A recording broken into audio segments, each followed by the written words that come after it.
If you're a farmer in Cumberland County and you haven't heard of pigweed, consider yourself lucky. Recently, farmers from all around the county gathered to learn how to manage these Roundup-resistant weeds.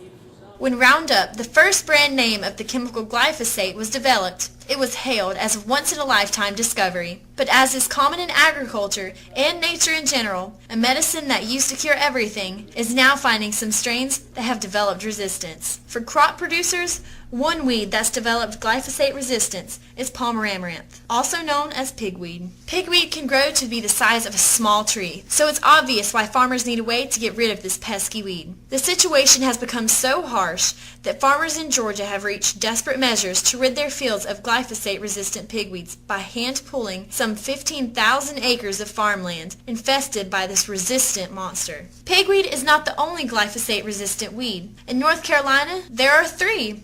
Ragweed, horseweed, and of course palmer amaranth. North Carolina Cooperative Extension Service row crop agent Colby Lambert tells us the scope of the problem. Roundup Ready is basically a trait that Monsanto has developed. They're the makers of Roundup, which is one brand name for glyphosate.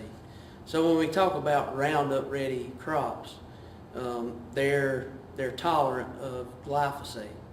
Colby Lambert tells us more. We have a lot of farmers that no-till, do conservation tillage now, so a lot of what they're relying on is herbicides for their weed control.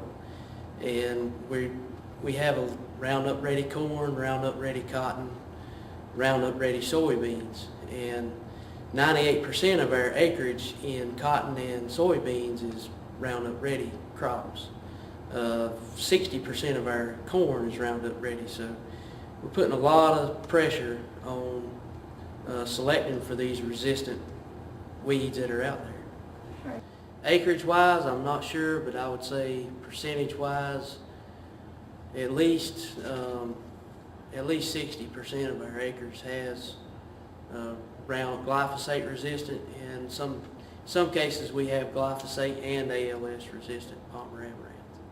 There are ways of managing glyphosate-resistant weeds in North Carolina row crops. However, these require additional different chemicals, which adds more operating costs to farms already financially stressed. One of the slides we showed tonight on a cotton herbicide program to manage the palmer amaranth was probably $75 to $100 an acre just for the herbicide, when in the past you were looking at maybe $30, $35 an acre. So you're looking at almost twice, in some cases 3 times the cost.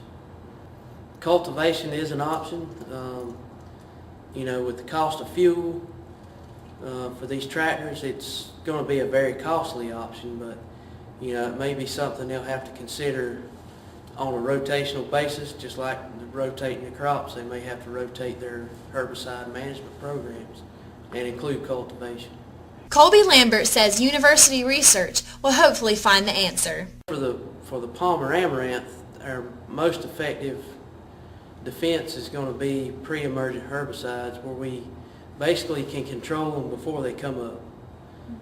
After they come up, they have a real rapid growth rate, and if you don't get them before they get 8 inches tall, you really have no effective herbicide to control them. So pre-emergent herbicides work the best. So in the end, there is hope, but there is more to learn.